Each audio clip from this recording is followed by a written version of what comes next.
इस प्रेस वार्ता में मैं माननीय मुख्यमंत्री महोदय का हार्दिक स्वागत करता हूं, अभिनंदन करता हूं। साथ ही माननीय मुख्यमंत्री महोदय जी की ओर से मेरे मीडिया के सभी बंधुओं का यहां बहुत बहुत स्वागत करता हूं, अभिनंदन करता हूं।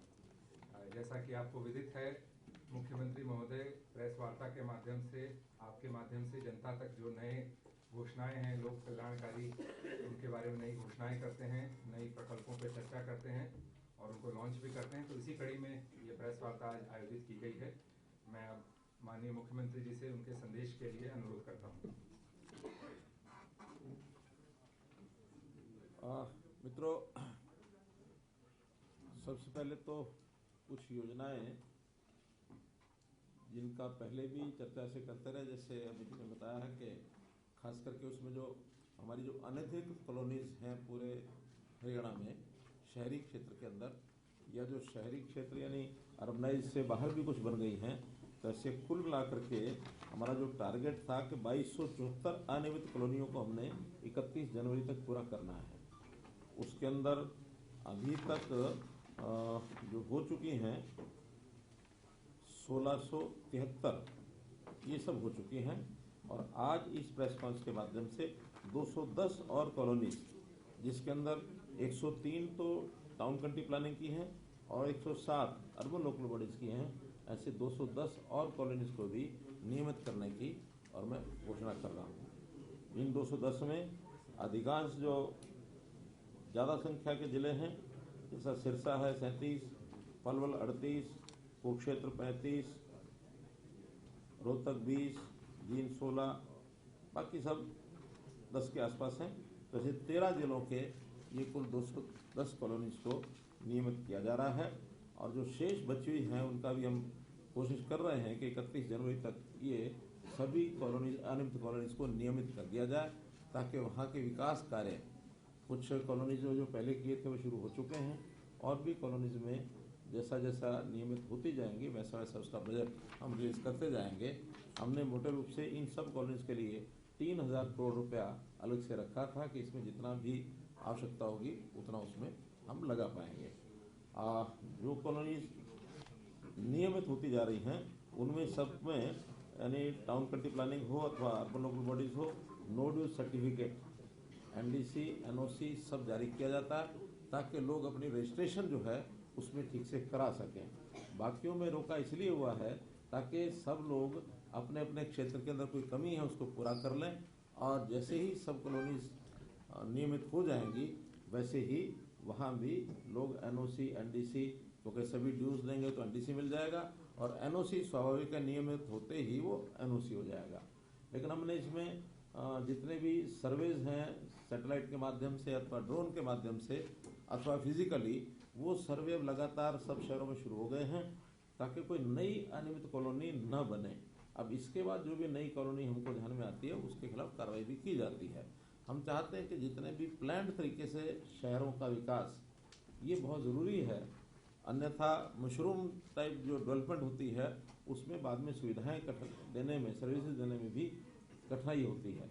इसलिए आगे हमने जो लाइसेंसिंग की जैसी भी सुविधाएं हैं, जैसा तौर तरीका वो हमने बदला भी है, और कम पैसा लगा करके भी हमने दीनदयाल उपाध्याय योजना जैसी योजनाएं भी, आवासीय योजनाएं बनाई हैं, उसका भी आगे हम विस्तार कर रहे हैं, ताकि लोग अब नियमित कॉलोनियों में ही अपने प्लॉट खरीदें, मकान बनाएं। ये जो डेवलपमेंट, मशरूम ग्रोथ है, ये डेवलपमेंट ना हो, और जो करे नियमित कॉलोनी के आधार पर करे। इसी प्रकार से दूसरा एक जो विषय है वो है क्षतिपूर्ति पोर्टल पर जो हमने मुआवजे के रजिस्ट्रेशन कराई थी, खास करके जो बाढ़ आई थी। तो जब बाढ़ आई थी उस बाढ़ के समय कई प्रकार का मुआवजा ये हमने घोषणा की थी, जिसके अंदर जो 11 अक्टूबर 2023 को भी हमने जो 5 करोड़ और 96 लाख ये मुआवजा, जिसमें पशुधन है, घर है, वाणिज्यिक संपत्तियां आदि, तो कपड़े, बर्तन, इनकी जो क्षति थी ये पहले कर चुके हैं। आज जो फसलें हैं, फसलों का जो खराबा हो गया था, उस फसलों के खराबे को कपास का छोड़कर, क्योंकि कपास वाला अभी उसका चल रहा है उसका सर्वे, और चूँकि 30 नवंबर तक पोर्टल खुला था कपास के लिए, उसमें सब लोगों ने भर दिया है। इसमें 31 दिसंबर तक कपास का हो जाएगा, लेकिन कपास को छोड़ करके बाकी जिन्होंने दोबारा बिजाई की थी अथवा जो लॉस 25% से लेकर 100% के बीच में आकलन किया गया है, उसका 97 करोड़ और 89 लाख लगभग 98 करोड़ रुपया इसको आज जारी करने के लिए मैं घोषणा करता हूं। और ये सब अभी जो है इसको बटन के माध्यम से और सबको ऑनलाइन ये भेज दिया जाएगा और ये सबको आरटीजीएस के माध्यम से उनके खातों में और ये भेजा जा रहा है।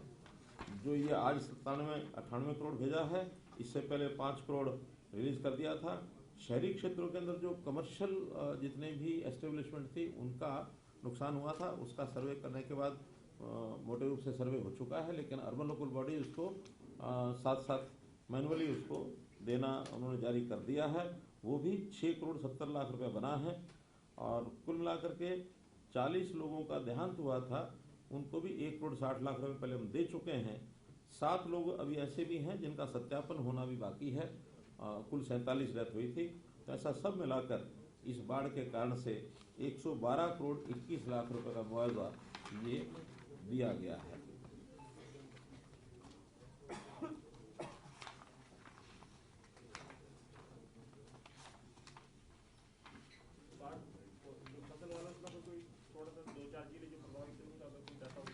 हाँ हाँ, सब जिलों का डाटा है हमारे पास। प्रेस नोट में सारी हाँ, उसमें जो जिन जिलों में ज़्यादा मुआवजा दिया गया है 10 करोड़ से ऊपर है, खास करके अम्बाला जिला 12 करोड़ 81 लाख, फतेहाबाद 18 करोड़ 65 लाख, कुरुक्षेत्र 26 करोड़ 94 लाख, पलवल 5 करोड़ 40 लाख, 10 से ऊपर नहीं है, 5 ही है, यानी 10 करोड़ से ऊपर है। 3-4 जिले ये हैं जो मैंने बताए हैं, अम्बाला, फतेहाबाद, कुरुक्षेत्र, ये जो है 10 जिले। बाकी कहीं 5 करोड़ 6 करोड़ 2 करोड़। एक गुरुग्राम जिला ऐसा है जहां इस प्रकार का कोई लॉस बाढ़ के द्वारा नहीं हुआ है, बाकी सभी 21 जिलों में ये हुआ है। इसके बाद आगे है एक घोषणा, आपको पता है कि हमने विधुर पेंशन योजना और अविवाहित पेंशन योजना, ये 2 योजनाएं घोषणा की थी। उसका भी 1 दिसंबर 2023 से वो फाइनल होकर के और डिपार्टमेंट ने उसको रिलीज करने के लिए फाइनल कर दिया है, क्योंकि ये 1 दिसंबर 23 से इनको पेंशन मिलेगी इस महीने की, और हमेशा जो पेंशन जिस महीने की होती है वो पेड इन नेक्स्ट मंथ होती है। तो दिसंबर की जो पेंशन होगी वो 7 जनवरी को जाएगी, जनवरी की पेंशन 7 फरवरी को जाएगी। तो आज इसका जो आंकड़ा है अभी जो वेरीफाई हो गया है, बाकी सर्वे चल रहा है, तो 12,882 विधुर और 2,026 अविवाहित। लेकिन संख्या इससे ज़्यादा है क्योंकि अब इसका वेरिफिकेशन भी करना जरूरी होता है। कई बार व्यक्ति की जानकारी पूरी उपलब्ध होती नहीं है। विधुर भी कई बार दोबारा शादी करा लेते हैं, अविवाहित में भी कई बार होता तो ये है कि हमारे पास अविवाहित लिखा है, शादी कभी हो जाए बीच में तो उसका भी करना पड़ता है थोड़ा वेरीफाई। अभी जो वेरीफाई हो चुका है 12,882 विधुर और 2,026 अविवाहित। अभी ये 15,000 के लगभग है, लेकिन मुझे लगता है कि ये संख्या हमारी लगभग 40,000 जाएगी। अभी पीपी से कर रहे हैं, जब पीपी का कंप्लीट वेरिफिकेशन हो जाएगा फिर जो बचेंगे उसका हम आवेदन मांगेंगे। क्यों, ये अभी से आवेदन है जी सर, पीपी करने के बाद पैरेलल चला रहे हाँ। तो ये अभी तक तो पीपी से निकाला है, कोई आवेदन लिया नहीं है, लेकिन अब पीपीपी का जैसे ही कंप्लीट हो जाएगा साथ साथ में आवेदन भी लेंगे कि कोई रह ना जाए। इस प्रकार का ये सारा किया जाएगा। एसएमएस सभी जा रहा है। इनको सबको एसएमएस जा रहा है कि आपकी पेंशन लागू हो गई है, पेबल इन जनवरी। वार्षिक जैसे 3,000 रुपये है तो ये 15,000 रुपये लोगों का जो जाएगा, तो 3,000 का मतलब हिसाब लगा लें, 15 3 45 4.5 करोड़ रुपये महीना बढ़ेगा, ये आगे बढ़ेगा। अभी 27 बचा, लेकिन अगला महीने से 3,000 हो जाएगा। अच्छा क्या आपको मालूम नहीं? दिसंबर वो तो जनवरी वाली फरवरी में मिलेगी ना। हाँ, दिसंबर वाली तो अभी ये दिसंबर की 2,250, लेकिन जनवरी से जो आगे फरवरी में मिलेगी वो 3,000। वो तो सभी का जैसे ओल्ड एज, इसका पैमाना ये है कि ओल्ड एज पेंशन जितनी होगी उतनी ही पेंशन जितने भी कैटेगरीज हैं, सामाजिक चाहे सुरक्षा- विधुर है, विधवा है, चाहे सामाजिक सुरक्षा उसमें पेंशन। कैंसर की है, या और भी कई तरह की पेंशन ये ऐसी सामाजिक हैं, सुरक्षा पेंशन। सामाजिक सुरक्षा पेंशन के अंतर्गत ये सारा मिलेगा। और इसमें जो इनकम का, जैसे हमने पहले पता ही है कि अपने को ओल्ड एज वाली में 3 लाख रुपया वार्षिक का जैसे है, तो ये पेंशन विधुर के लिए तो 3 लाख रुपया ही रखा है, क्योंकि विधवा के लिए भी 3 लाख है, तो विधुर के लिए भी 3 लाख है वार्षिक है। लेकिन अविवाहित की वो 180 की रखी है कि 180 से कम है तो उनको ये मिलेगी। 60 वर्ष तक ये मिलेगी। 60 वर्ष के बाद ये सारी जितनी तरह की पेंशन होती हैं ये ऑटोमेटिकली फिर ओल्ड एज में कन्वर्ट हो जाती है।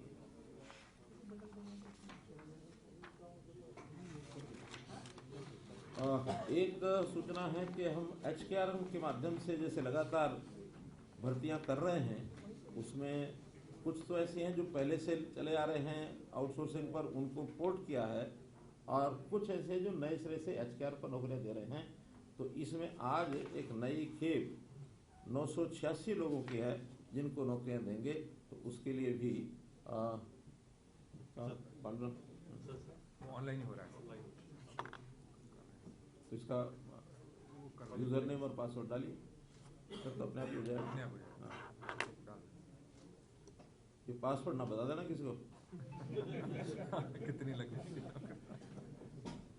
OTP आता है सर जो ड्यूअल है, मल्टी फैक्टर ऑथराइजेशन, OTP भी आता है sir. Password plus OTP। OTP तो उसी के पास आएगा जो दबाएगा, वो चाहे देख भी ले, अगली बार अगला दूसरा OTP नया आएगा।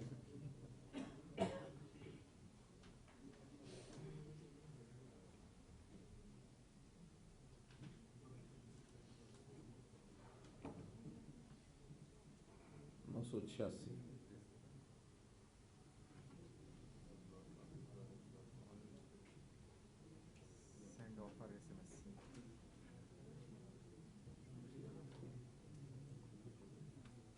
आज ही देनी है भाई, अब लेट नहीं चला करना। गया सर, ऑफर SMS। हाँ।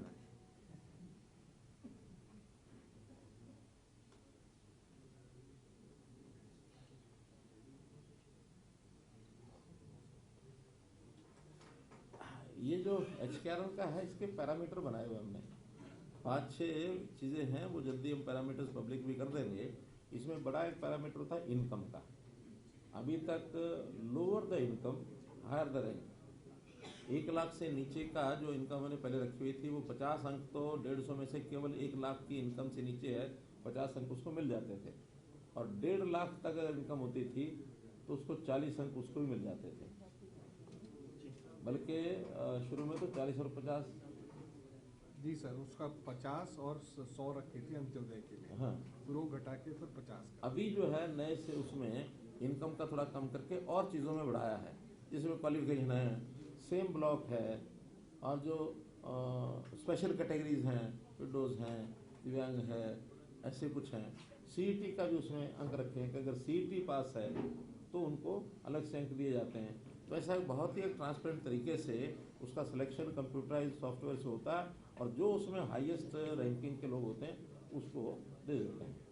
अब इसमें हमने ब्लॉक लेवल को थोड़ा सा और फोकस किया कि नौकरियां छोटी हैं क्लास 4-3 की, जिस ब्लॉक में आदमी रहता है उस ब्लॉक में उसको मार्क्स ज़्यादा देंगे, एडजॉइनिंग ब्लॉक में कम देंगे, और एडजॉइनिंग से बाहर होगा तो वो अंक बिल्कुल नहीं मिलेंगे, ताकि व्यक्ति को दूर नौकरी ना मिले। वरना HKRM में भी ये जो शिकायत आती रहती है कि हमको तो उस समय तो सहमति दे देता है कि नौकरी मिल रही है, फिर वो किसी को 150 किलोमीटर, किसी को 200 किलोमीटर मिली, बाद में फिर वो ट्रांसफ़र की परेशानी होती है। ट्रांसफ़र इसमें होता नहीं है, क्योंकि ये एक साल का कॉन्ट्रैक्ट नौकरी है, या अगले साल फिर से उसकी बारी आ सकती है तो अपने स्थान पर कहीं नज़दीक जा सकता है, इसलिए उसको हमने मार्क्स ज़्यादा दिए हैं। कुछ सूचनाएं हैं। एक सूचना है कि हरियाणा विधानसभा का सत्र कल से शुरू हो रहा है। आज बिजनेस एडवाइजरी कमेटी की मीटिंग होगी, और बिजनेस एडवाइजरी कमेटी में ही उसका तय किया जाएगा कितनी सिटिंग्स होंगी। हमने आने के बाद जो एक वादा किया था कि हर वर्ष 3 सेशन हुआ, 3 बार विधानसभा का हुआ करेगा सेशन, तो वो 3 बार हम लगातार कर रहे हैं। इससे पहले 2 बार से ज़्यादा कभी हुई नहीं। पहले तो एक बजट सेशन होता था और एक शीतकाल मानसून ये होता था। अभी जो है हमने बजट, मानसून और शीतकाल 3 शुरू कर दिए और तीनों का परंपरा लगातार चल रही है। इसलिए ये जो शीतकालीन सत्र है ये हमारा कल से शुरू हो रहा है और बिजनेस एडवाइजरी कमेटी के माध्यम से इसकी जानकारी मिलेगी। एक दूसरी सूचना है कि इस सेशन में हम एक राज्य गीत ये लाने वाले हैं। बहुत से प्रदेशों ने राज्य गीत, स्टेट सॉन्ग, हाँ, तो स्टेट सॉन्ग विधानसभा में वो विधानसभा के सत्र पर रखेंगे। तो उसमें एक कंपटीशन करके और काफ़ी बड़ी मात्रा में आए थे, फिर शॉर्टलिस्ट 3 गीत हुए हैं। वो 3 गीत कल वहाँ सबके सामने रखेंगे। उसमें जिस गीत को सबसे ज़्यादा वोट मिलेंगे उसको जो है राज्य गीत 1 साल के लिए घोषित करेंगे। 1 साल के बाद फिर ओपन होगा, नए सिरे से इसी को एक्सटेंशन देना, कोई नया बनाना, तब तक लोगों के विचार भी आ जाएंगे, अनुभव आ जाएंगे। इसको इस प्रकार से करने वाले हैं। एक सूचना है कि हमारे हरियाणा राज्य के जो ऊर्जा दक्षता सूचकांक है, इसमें देश भर में दूसरा पुरस्कार मिला है, एनर्जी एफिशिएंसी इंडेक्स। इसमें हरियाणा को देश भर में दूसरा स्थान मिला है और आज ही राष्ट्रपति महोदया वो जो पुरस्कार है वो हरियाणा को देने वाली हैं। हमारे ऊर्जा मंत्री वहाँ गए हैं। एसवाइल बड़ा गंभीर ये विषय रहता है, तो उसमें एक कदम और आगे बढ़ाते हुए हमारे केंद्रीय जो जल शक्ति मंत्री हैं श्री गजेंद्र सिंह शेखावत, उन्होंने एक मीटिंग आहूत की है। 28 दिसंबर को शाम को 4 बजे चंडीगढ़ में ये मीटिंग होगी। ये जानकारी भी आपको देनी है।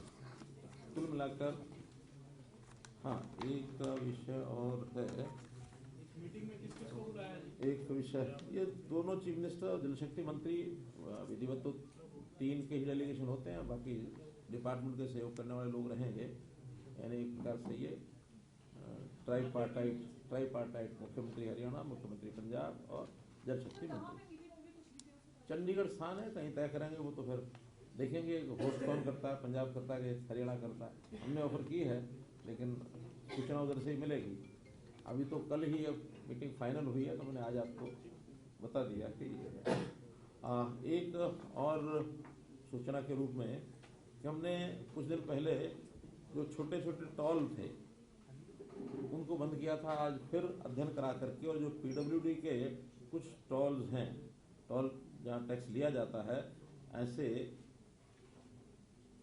2, 3, 5 और 6 और 7 टॉल हैं, इनको बंद करने की घोषणा ये मैं करता हूँ।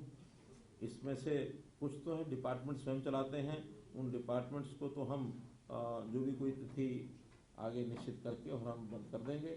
लेकिन जो एजेंसीज को जो जहाँ हमने एंटरप्रेन्योर लगाए हुए प्राइवेट, उनकी टर्म होती है कि कब कब वो ख़त्म होंगे, ताकि उनका साल का जो कॉन्ट्रैक्ट होता है वो समाप्त होते ही उसको बंद कर देंगे। ऐसे जो स्टॉल हैं, इसमें एक है पेहवा पटियाला रोड, जो पंजाब का बॉर्डर है, वहाँ पर एक चौकर जो स्थान है, वहाँ स्टेट हाईवे नंबर 9 पर टोल लगता है और इसका सालाना 1,41,00,000 रुपये आता है। और ये डिपार्टमेंटली चल रहा है और इसका अनुराग रस्तोगी तो नहीं बैठे? आज क्या रेट है? आज सर 14 है सर। 14 तो हम मानो 1 जनवरी से इसको ख़त्म कर सकते हैं। हाँ, कर सकते हैं। क्योंकि किसी पर्टिकुलर डेट को ख़त्म करेंगे तो उसमें से आगे बंद हो जाएगा, उसको उनको समेटना पड़ता है। तो जो डिपार्टमेंटल हैं उनका हम 1 जनवरी से ख़त्म करेंगे, और जो कॉन्ट्रैक्ट पर हैं वो उनकी अलग अलग तिथियाँ मैं बता रहा हूँ। होडल नू पटौदा रोड, इस पर 3 टोल हैं। पहला टोल है विलेज सौंद में, दूसरा विलेज चरोदा और तीसरा विलेज पटौदी। इन तीनों टोल को message R K. Jain infra project, उनको हमने दिया हुआ है। कॉन्ट्रैक्ट का पीरियड ये 5/12/24 को समाप्त हुआ है, और मुझे लगता है ये शायद नया नहीं दिया है। 24 है, 24 1 साल और है अभी तो। हाँ, तो उसके बाद ये नहीं दिया इसका जाएगा। तो रिन्यू 5/12/23 को ही हुआ होगा ना, अगर 1 साल के लिए हो रहा था।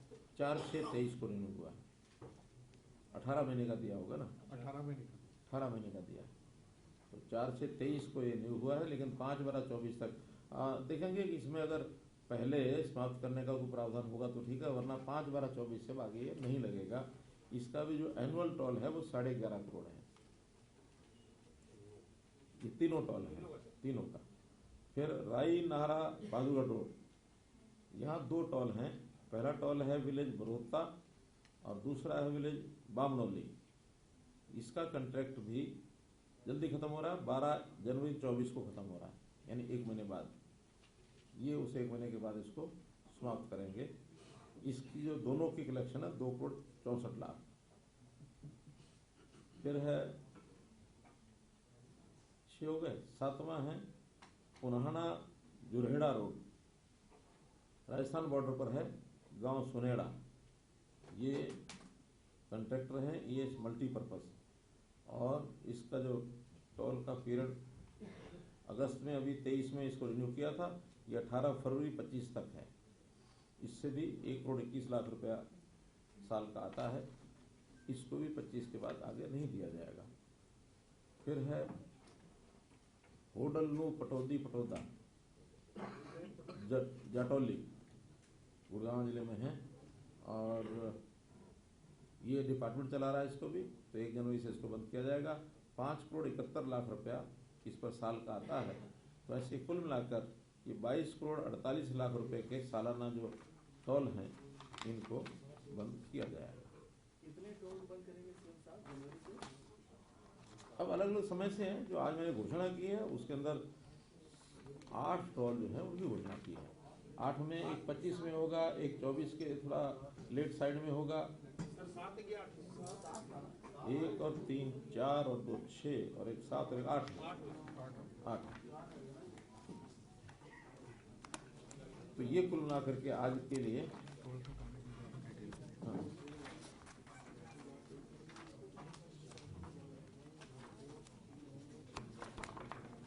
अब कोई बाकी विषय तो मैं समझता हूँ सदन में जो कुछ आएंगे उसके अंदर हम लोग बैठेंगे, आप लोग बैठेंगे, इसका विचार करेंगे। और एक मुख्यमंत्री जी एक सवाल था, बताइए। सरकार एक बिल लेकर के आ रही है जिसमें देखा जाए तो प्राइवेट अस्पतालों को काफी छूट दी जाएगी कि जैसे अमूमन आपने देखा होगा कि वेंटिलेटर के नाम पे वो लोग भर्ती कर लेते, 4-5 पैकेज रखते, बाद में कहते कि पेशेंट की डेथ हो गई और लाखों रुपए का बिल बन जाता है। और ये चर्चा में आया कि आप एक ऐसा बिल लेकर के आ रहे हैं जिसमें अस्पताल वालों के हाथ और मजबूत होंगे और जो आम पीड़ित लोग हैं उनको फिर वहीं ना तो क्योंकि बॉडी रख के प्रदर्शन कर सकते हैं, ना कोई आवाज उठा सकते हैं।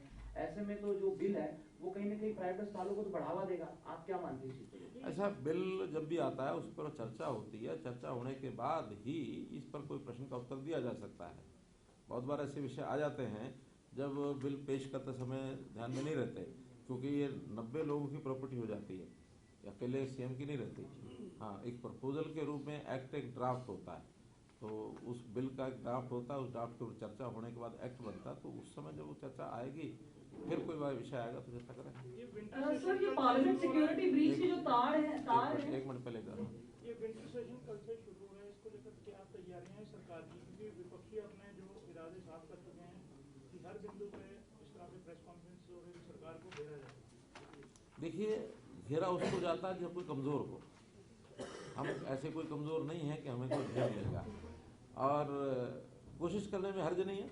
विपक्ष को अपनी ताकत लगा देनी चाहिए, लेकिन हम जितना काम कर रहे हैं, जितना आज तक हमने किया है और जितनी जनता के साथ हम जुड़ करके चीज़ों को आगे बढ़ा रहे हैं, कांग्रेस के पास कुछ भी नहीं है हमारे खिलाफ कोई बोलें, लेकिन शब्द अच्छा लगता है कि हम इस बार घेरेंगे।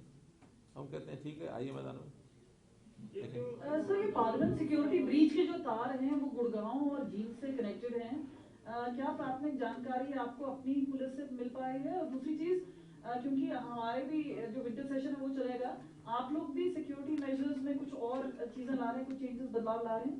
देखिए, एक बहुत दुर्भाग्यपूर्ण घटना हुई है कि जिस दिन पार्लियामेंट पर पहले अटैक हुआ था वर्षों पहले, और उसी की जो बरसी थी उसी दिन फिर ये प्रयत्न किया गया है। निश्चित रूप से इसके पीछे कोई ना कोई घिनौनी हरकत करने वाले देशद्रोही जो एक्टिविटी है, देशद्रोही लोग होंगे, देशद्रोही संगठन होंगे, और उसमें लोग पकड़े गए हैं। और पकड़े जाने के बाद जो सुरक्षा एजेंसीज है पूरा उसका ध्यान कर रहे हैं कि कहाँ से ये चीज़ चली, किसके तार जुड़े हुए हैं। लेकिन कोई भी इस प्रकार का जो हार्ड क्रिमिनल ही कह सकता हूँ उसको, इसको किसी हालत में बख्शा नहीं जाएगा। देशद्रोहिता के कानून के अंतर्गत उनको बुक किया जाएगा। हाँ, सिक्योरिटी के नाते से जब ऐसी घटनाएं होती हैं तो स्वाभाविक है सब जगह सिक्योरिटी बढ़ानी पड़ती है। हमारे यहाँ भी हमारे जो सिक्योरिटी एजेंसीज हैं वो पूरा इसका ध्यान रखे हुए और पूरा सिक्योरिटी जिस किसी को भी आवश्यकता होगी उसको सिक्योरिटी मिलेगी, और जहाँ कहीं किसी स्थान की सिक्योर करने की बात है उसको सिक्योर किया जाएगा। सर, जैसे नीलम आजाद हैं या फिर बाकी विकी शर्मा हैं, वो गुड़गांव के ही रहने वाले हैं, कोई जींद का रहने वाला है। अनएम्प्लॉयमेंट को लेकर उन्होंने कहा कि प्रोटेस्ट किया है। आप लोगों को क्या मालूम चला है इनके बारे में? देखिए, ये सारी चीज़ें अभी इतना जल्दी होगा कमेंट करना कि अंडर इन्वेस्टिगेशन जो चीज़ होती है उसके ऊपर किसी प्रकार की बात करना उचित नहीं है। एक साहब, ये जो पिछले कुछ दिनों से ये मामला आपको पत्रकारों ने हमने पूछा था तो उसने आपने जवाब दे दिया था कि विधानसभा के चुनाव, लोकसभा के चुनाव के साथ हो सकते हैं ऐसी संभावनाएं कुछ लोगों ने चल रही हैं, और कुछ आगे बीजेपी के एमपीज एमएलए ने भी कहा कि एक साथ करा लेने चाहिए। तो अभी तो कोई सैद्धांतिक फैसला नहीं हुआ ना। वही मैंने बताया कि जो पहले मेरा उत्तर था वही आज है। हम हर बात के लिए तैयार हैं। फैसला चुनाव आयोग और केंद्र सरकार उनको करना है। हमने अपनी ओर से कोई विषय न तो ये कहा है कि हम एक साथ कराने के लिए तैयार हैं, ना ये कहा है कि इसको उस समय कराएंगे। निर्देश चुनाव आयोग का होता है, 6 महीने पहले चुनाव फैसला करने में सक्षम होता है, और 6 महीने पहले कोई आपत्ति भी नहीं कर सकता है। इसलिए हमारे चुनाव का और लोकसभा के चुनाव का अंतर 6 महीने से कम है, तो चुनाव आयोग की छूट है कि वो करना चाहेंगे, हम तैयार हैं। सर, अवैध कॉलोनियों में रहने वाले लोगों को तो आपने राहत दे दी है, लेकिन एक स्ट्रीट प्लस 4 को लेकर के भी काफी लोग सफर कर रहे हैं। इसको लेकर के आपसे भी कई बार मुलाकात भी की है सर, उसको लेकर के कोई आगे की सर आपसे सफर नहीं कर रहे हैं, उनको तो हमने एक सुविधा दी थी। जब ये सुविधा नहीं थी तो हमने एक पॉलिसी बना करके उनको सुविधा दी थी कि स्ट्रीट प्लस 4 के मकान भी बनाए जा सकते हैं। उससे पहले उसकी सीमा single storey, double storey, 3 storey, तो उस लेवल तक ले जाने की सुविधा भी हमने दी थी। बाद में कोई एक केस कोर्ट में चला गया और कुछ लोगों ने आपत्ति दर्ज कराई। उस समय हमने इसको भी होल्ड किया था।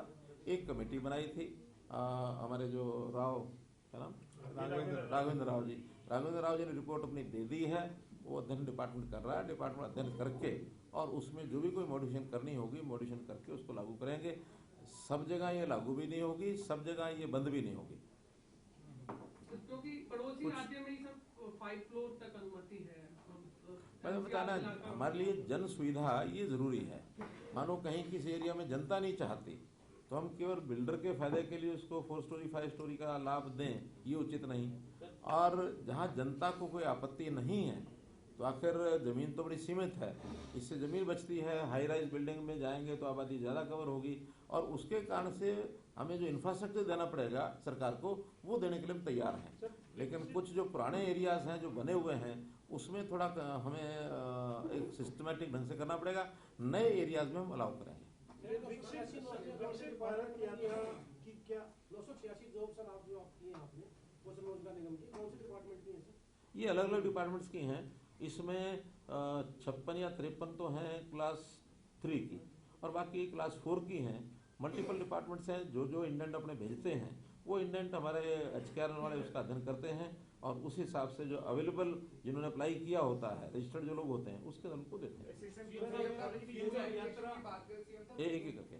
स्कूल एजुकेशन की बात करें तो हाई कोर्ट में मामला आया कि around more than 500 schools even they don't have a toilet for the girl students, so affidavit has been given by the state government। देखिए, पहली बात तो ये है कि थोड़ा सा एक मिसकंसेप्शन हुई है। एक एफिडेविट दिया गया था मई 2024 में, 23 में सॉरी, तो उस समय ये चीज़ें थी। लेकिन जैसे ही उस समय ये ऑब्जर्वेशन कोर्ट की थी, या हमने एफिडेविट दिया था, कोर्ट की ऑब्जर्वेशन में नहीं आई थी, हमने ही एफिडेविट देते समय ध्यान आया कि वास्तव में ये कमी है। उसी समय 5वें महीने के शायद 26 या 27 तारीख को ही हमने फंड रिलीज कर दिए थे, मई में ही। कुछ हमने जून में कर दिए थे, 3 किस्तों में किए थे।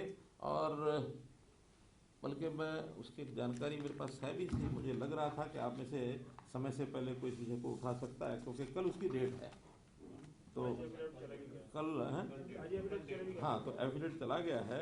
उस एफिडेविट में जो हमने लिख के उनको बताया है और जो वास्तविकता है कि 17/5 को इस विषय पर चर्चा हुई थी जो एफिडेविट ने पहले दिया था, और 26/5, 31/5 और 4/6 इन 3 दिनों में हमने जो है फंड्स उनको रिलीज किए थे, और जिसके कारण से आज जो लेटेस्ट हमने जो दिया है उसमें 131 स्कूल थे जो उस समय पाए गए थे ड्रिंकिंग वाटर के कारण से।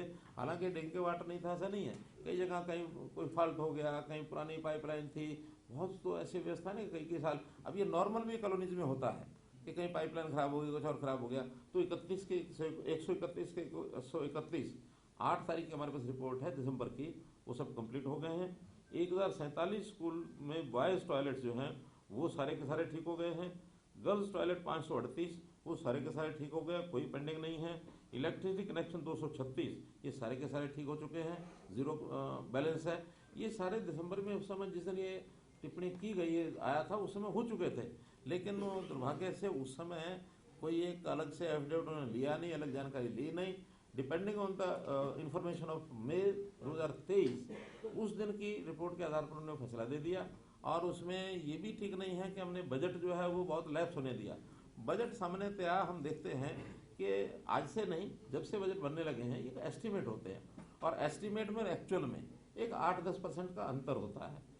जितना हम मैक्सिमम एस्टिमेट लगा के देते हैं उसमें डिपार्टमेंट कहीं 7%, कहीं 6%, कहीं 10%, कहीं 12% कम ही खर्च कर पाता है।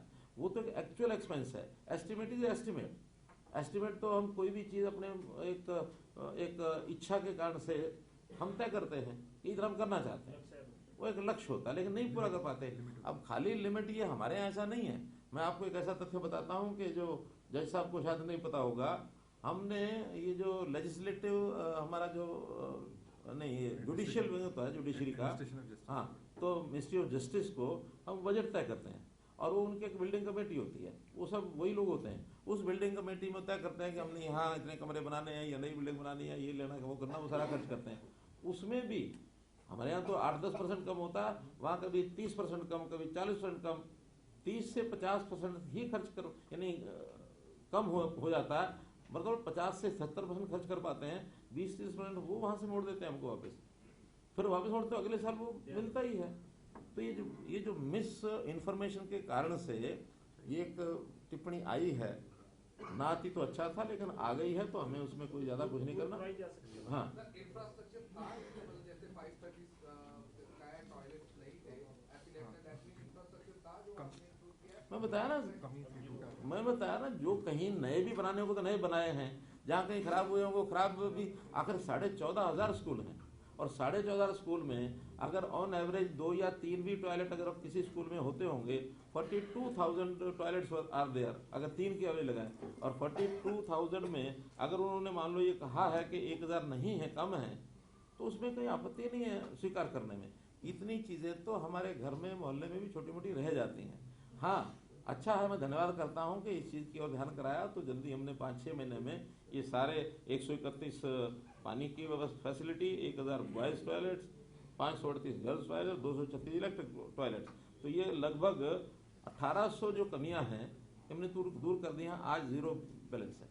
सर एक सवाल है गुरमीत राम रहीम पर। सर मामला कोर्ट में है और पूछा गया है कि जितना बार उनको पैरोल दिया गया है, क्या समान रूप से उन्हीं के तर्ज पे जो अपराधी हैं उनको दिया जाता है? सबको दिया जाता है। कोई भी जो एंटाइटलमेंट जिसको होती है, कोई अप्लाई करता है उसको मिलता है, और ये डिपेंड करता है उनका बिहेवियर, जेल के अंदर रहते हुए क्या बिहेवियर है। बहुत से लोग तो जेल के अंदर भी जाके खुराफत करते हैं, वहाँ से बैठे बैठे अपराध करते हैं, कोई मोबाइल से अपराध करता है, कोई वहाँ झगड़े कर लेता है, कोई अपने काम को पूरा करता नहीं है। तो जिस आदमी का क्या बिहेवियर जेल के अंदर है, ये बहुत सी कैटेगरीज होती है, उसके अंदर करते हैं। अब तो धीरे धीरे जेल मैनुअल में ये भी आ गया कि ओपन जेल बनाने जा रहे हैं। ओपन जेल में क्या कैदी है, उसको कहते हैं ठीक है भैया, आप बाहर जा करके खेत में काम करके आओ, अपनी दुकान पर काम कराओ, नौकरी करनी वहाँ करके आओ, शाम को अपना जेल में आ जाओ।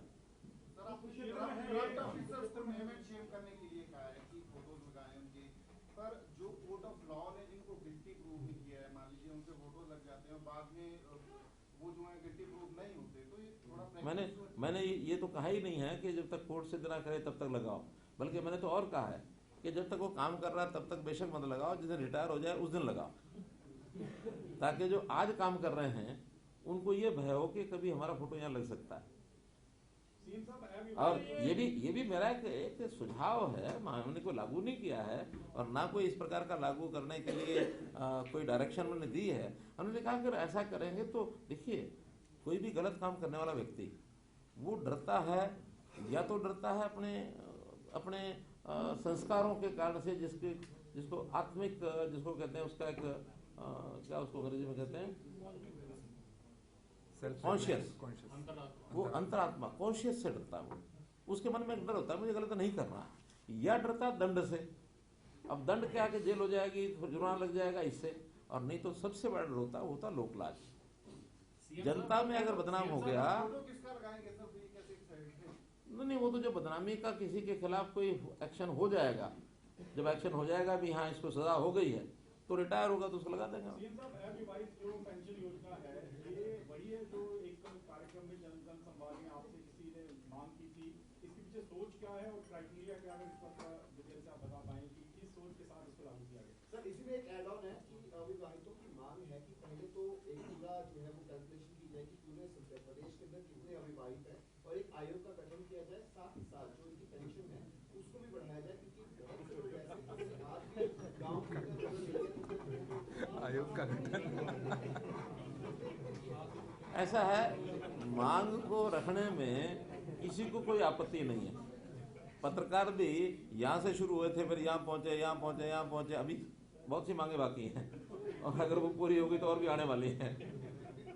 इसलिए इस मनुष्य स्वभाव रहता है कि मांगो, बंदूक का लाइसेंस लेना था, वो गया जी तोप का लाइसेंस दे दो, उनके तोप का तो मिलता नहीं, अगर तोप का मांगूंगा तो बंदूक तो मिल ही जाएगा। यात्रा चल रही है, ये बताएं कि हरियाणा में कैसा रिस्पांस मिल रहा है और आपको क्या फीडबैक आ रही है?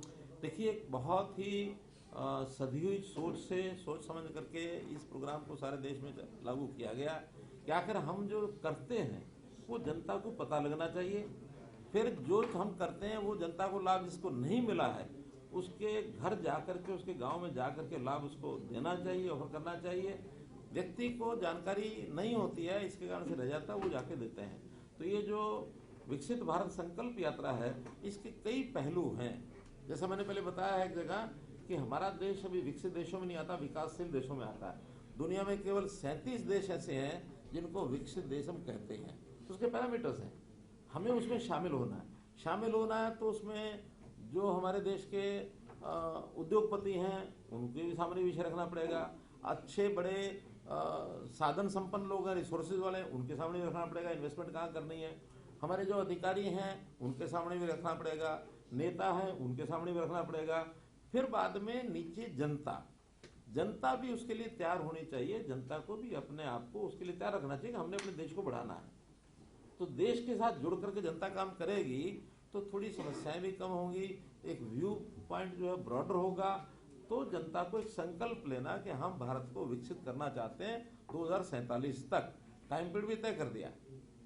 जब देश के आज़ाद होने के 100 साल पूरे होंगे, हमारा देश यानी विकसित देशों में शामिल होना चाहिए। सीएम साहब, वो सवाल लैप्स हो गया जो मैंने आपसे पूछा था कि सोच क्या रही, क्या ये वही मांग थी जो एक व्यक्ति ने आपसे जनसंवाद में उठाई थी?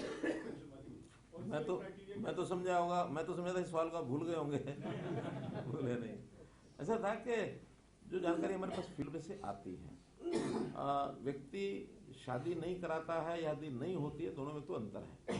न कराने वाले के अपने मन के कुछ विचार होते हैं, उद्गार होते हैं, लक्ष्य होता है, टारगेट होता है। बहुत लोग होते हैं जो नहीं कराते हैं।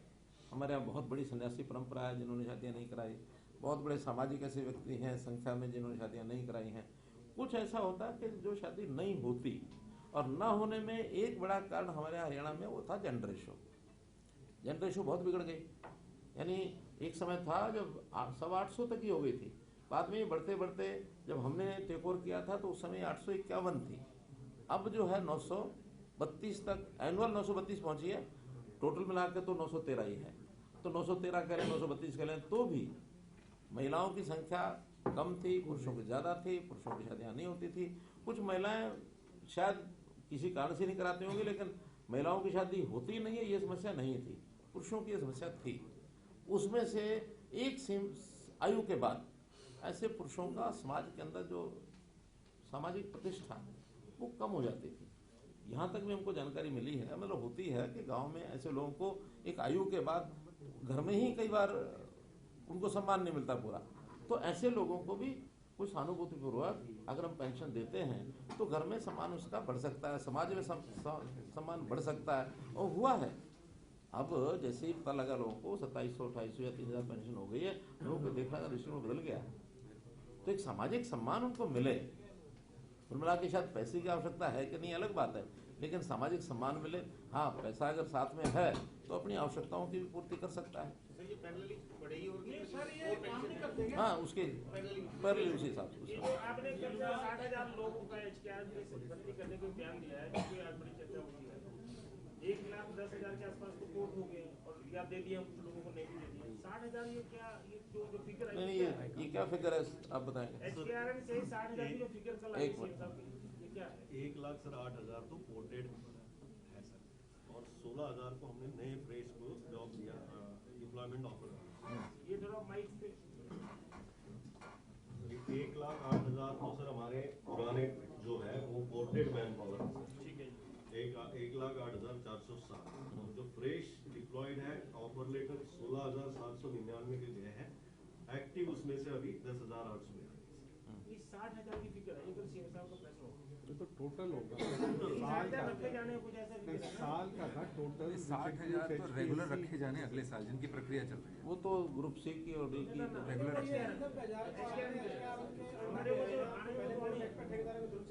नहीं, वो तो 1,16,000 हो गए ना। तो ये कल कोई प्रेस नोट दिया हमने, क्या दिया? 1,08,000 प्रेस नोट है? कुछ स्पेशल स्टोरी भेजी थी, उसमें 60,000 का हमने मेंशन नहीं, क्या था प्रक्रियाधीन है। 60,000 तो केवल टोटल जो भर्ती करनी है, जैसे प्रक्रियाधीन तो नई भर्ती करनी है, वो 60,000 की फिगर है, बजट में भी आई। जो नहीं, जो HSC से चल रहा है वो तो चल ही रहा है ना। हाँ, वही वही है 60,000। HKR का तो सिर्फ 16,000 ही है। हाँ, HKR 16,000 कर लिए हैं, आज जैसे 986 और किए हैं। हाँ, तो इसमें वो ऐड ही हो गए ना। सर एक और सवाल है सर। सर आपकी महिला आयोग ने एक वो बम्बल ऐप कंट्रोवर्सी है, उसके ऊपर भी बातचीत की थी। किस तरह के दिशा निर्देश दिए गए हैं यूनिवर्सिटीज को, और वहाँ पे उसमें जांच में क्या अब तक निकल के आया है? देखिए, अभी तो इतना ही है कि महिला आयोग ने एक फाइंडिंग वहाँ की है, पुलिस को कहा है कि इसकी जांच करें, जांच करके उनके खिलाफ जो दोषी हैं उनके खिलाफ कार्रवाई करेंगे। पुलिस उस पर इन्वेस्टिगेट कर रही है, क्योंकि वहाँ पर कोई एक दिखाया गया डेटिंग का कोई पोर्टल था, ऐप था, तो डेटिंग का ऐप दिखाया गया, तो एक लड़की वहाँ बैठी थी स्वयं उस क्लासरूम में, तो कहीं उसका भी कनेक्शन उसके अंदर लग गया, कोई सिस्टम रहा होगा इलेक्ट्रॉनिक, हमको तो मालूम नहीं, लेकिन फिर भी उस लड़की की आपत्ति के कारण से वहाँ शोर मचा, कुछ विद्यार्थियों ने भी शोर मचाया। उसमें से आगे बढ़ते बढ़ते महिला आयोग को ध्यान में आया कि यहाँ केवल इतना ही नहीं, तो वैचारिक दृष्टि से भी देश विरोधी गतिविधियों का भी एक आध कोई भाषण, लेक्चर किसी व्यक्ति ने वहाँ दिया है, तो उसकी इन्वेस्टिगेशन होगी और जो दोषी पाया जाए उसका आप कार्रवाई करेंगे। सीएम साहब, छत्तीसगढ़ में विष्णु और आपके MP में मोहन और राजस्थान में भजन और पंजाब में बनवारी और हिमाचल में शिव प्रताप और हरियाणा में पहले से ही मुरली मनोहर। तो क्या कहना चाहते हैं? इसके पीछे कोई रहस्य है कि नामों के साथ जो जोड़ के ऊंचा ओहदा मिलता है? ऐसा है कि ओहदा मिलने के बाद नाम नहीं रखे जाते, नाम पहले होते हैं। एक सवाल ये है, ओहदा बाद में होता है। राजस्थान के चुनाव नतीजों का हरियाणा पे आप क्या प्रभाव देखते हैं? और सर साथ में गठबंधन जो भी है उसका क्या भविष्य, जो नतीजे भी आए? देखिए, नतीजों का कोई गठबंधन का ऐसा सीधा तालमेल कोई नहीं है। हरियाणा की राजनीति कैसे प्रभावित? हाँ, तो हरियाणा की राजनीति तो स्वाभाविक रूप से जिस विचार को जब बल मिलता है, मैं नहीं कहता, ये कांग्रेस ने कहा है कि इन चुनाव का एक प्रभाव आगे 2024 के विधानसभा लोकसभा चुनाव पर होगा। अब उनकी बात कभी कभी तो सच होती है, हमेशा झूठ नहीं होती है। उनका ये भी कहना है सर, जो हरियाणा के 7 लगती सीटें उन पे ज्यादातर कांग्रेस जीती है। इस चुनाव का हरियाणा के विधानसभा नहीं, ऐसा नहीं है, ये विश्लेषण उनका गलत है। इस विश्लेषण करके मैं भी आपको बताऊंगा, मेरी जानकारी में 27 सीटों में से 17 पर बीजेपी जीती। अब उन्होंने कौन सी 34 गिनी और मैं 27 कौन सी गिनूंगा, ये लाएंगे तो आपको बता देंगे। मॉडल क्या है हरियाणा में आप लाना चाह रहे हैं, क्योंकि जिस तरह से बीजेपी का वहाँ पे जीत हुआ है और वेलफेयर जो उन्होंने लागू किया है, would you like to implement here? And second thing is that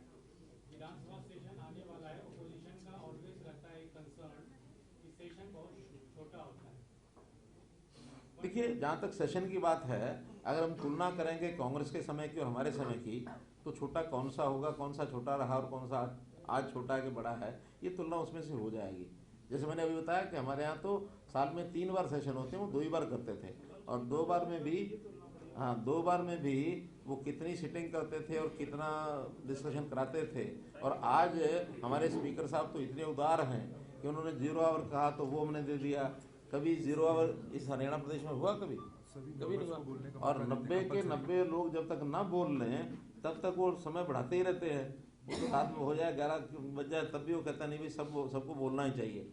कभी किसी सरकार ने, पिछली सरकारों ने सभी एमएलए को बोलने का मौका कभी नहीं दिया। हाँ, तो इसलिए ये विधानसभा के सेशन तो स्पीकर साहब ज़रा अच्छे प्रकार से बताएंगे। और जहाँ तक आपने कहा मॉडल, मित्र, मॉडल तो हरियाणा इतना बड़ा खड़ा कर दिया है कि इसी को यानी कॉपी करते करते, उसको लागू करते करते देश के सारे प्रांत वो थक गए हैं सोचने कि क्या है हरियाणा, क्या कर रहा है हरियाणा, रोज नई कोई चीज़ ले आ रहा है। तो हम चुनाव के लिए नहीं करते हैं, हम तो जनहित के काम करने के लिए जो भी कोई नया अच्छा विषय आए उसके लिए मॉडल तैयार कर देते हैं। और वो अच्छा काम करने के लिए सुझाव देने में आप भी कोई दे तो कल ही मॉडल खड़ा कर देंगे। जिंदा मत करो। सीएम साहब, ये स्टेट सॉन्ग वाला जो आपने बताया है, स्टेट सॉन्ग 3 लास्ट पे मतलब फाइनलाइज हुए हैं, तो फाइनलाइज नहीं, शॉर्ट लिस्ट हुए। शॉर्ट लिस्ट में, तो उसको किन वोटिंग किया गया, तो कौन लोग वोट करेंगे जो फर्स्ट सेकंड? हम विधायकों के सामने तीनों पेश कराएंगे। हाँ, सीएम साहब, एसवाईएल को लेकर के आप जो मीटिंग करने जा रहे हैं, पंजाब अपने एक रवैये को फिक्स लेकर के आता है कि हम एक बूंद पानी नहीं। इस बार की बैठक में कुछ अलग निकलेगा या वही आपके 3 बार? पहली बात तो पंजाब वालों से पूछना चाहिए। हमारा तय है, हमारा तय है, सुप्रीम कोर्ट ने निर्णय दिया है, उसको एग्जीक्यूट करो। उन्होंने कहा कि एसवाईएल बननी है तो एसवाईएल बननी है। एसवाईएल बनने के बाद उनकी आपत्ति एसवाईएल पर नहीं है, उनकी आपत्ति पानी पर है। हमने पानी वाली आपत्ति पर तो कभी बोला ही नहीं है। हमने कहा कि पानी जो हो है, जब कभी एसवाईएल बनेगी उसके बाद ट्रिब्यूनल जो बनते हैं, अब ट्रिब्यूनल ने स्वाभाविक रूप से 2025 में नया फैसला देना है। वो कोई, हमने कहा कि सारा पानी आप हमें ही दे दो, ऐसा नहीं है। पानी की उपलब्धता और पानी की आवश्यकता, संबंधित जो 4 प्रदेश हैं उसके लिए सब लोग मिलकर विचार करते हैं और सहमति से ही होता है। हम छीन नहीं सकते पानी उनसे।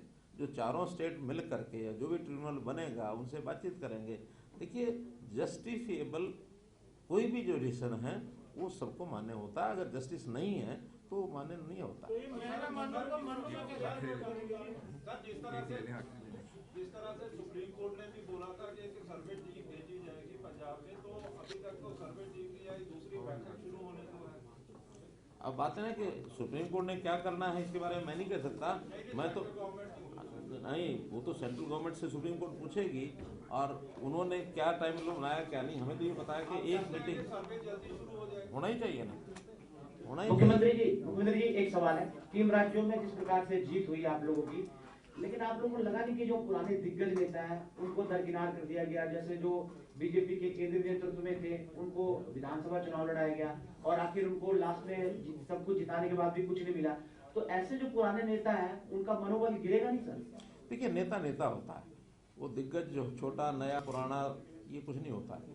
नेता जो जनता का नेतृत्व करे और जो एक बार विधायक बन के आता है वो मेजोरिटी वोट वहाँ से लेके आता है तभी विधायक बनता है। तो जितने विधायक आए हैं वो सब नेता हैं और उन नेताओं में से नए लोगों को अवसर दिया जा रहा है। ये एक अच्छी परंपरा भारतीय जनता पार्टी की है। आखिर नया खून कब, यानी जब सब पुराने चले जाएंगे तब नया शुरू करेंगे क्या? तो पुराने भी रहेंगे, नए भी रहेंगे, सारे मिलके चलेंगे, ठीक है ना। और सबको मिलके चलने के बाद ये जो गति है संगठन की, सजीव संगठन वही होता है जिसमें निरंतर गति बनी रहे। अब उदाहरण दूसरों का देना अच्छा नहीं है, हम तो अपना ही दे सकते हैं कि हम निरंतर गति बनाए हुए हैं। वरना लोकतंत्र के नाम पर कांग्रेस कहती जरूर है लोकतंत्र है, सारे देश की, दुनिया भर के सारे लोकतांत्रिक सबसे बड़े देश की इतनी बड़ी पार्टी, अब सबसे बड़ी तो नहीं रही वो, लेकिन फिर भी सेकंड लार्जेस्ट तो है ही है। उसका लोकतंत्र कहाँ गया? एक परिवार से बाहर निकलते ही नहीं है। और बल्कि आरोप लगाने लग गए हैं कांग्रेस के ऊपर, कांग्रेस के लोग भारतीय जनता पार्टी के ऊपर कि भारतीय जनता पार्टी के लोग अपनी योजना से हमारा जो गांधी परिवार है उसकी जो छवि है उसको खराब करने में लगे हैं। भाई हम क्यों छवि खराब करेंगे? छवि तो आप खराब कर रहे हो। आप एक परिवार के साथ क्यों बंधे हो? आप सबको साथ लेके चलो। अब यहाँ तो हर नया आदमी भी सोचता है कि मेरी बारी भी कभी आ सकती है। मध्य प्रदेश में जिस दिन मुख्यमंत्री का चयन हो गया तो सायंकाल हरियाणा के एक सामान्य नेता है, उनका फ़ोन आया, मज़ा आ गया। मैंने कहा क्यों, आपको क्यों मज़ा आ गया? मुख्यमंत्री तो मध्य प्रदेश में बने हैं कि नहीं, इसलिए मज़ा आ गया कि हमारी भी आशाएं जाग गई। धन्यवाद।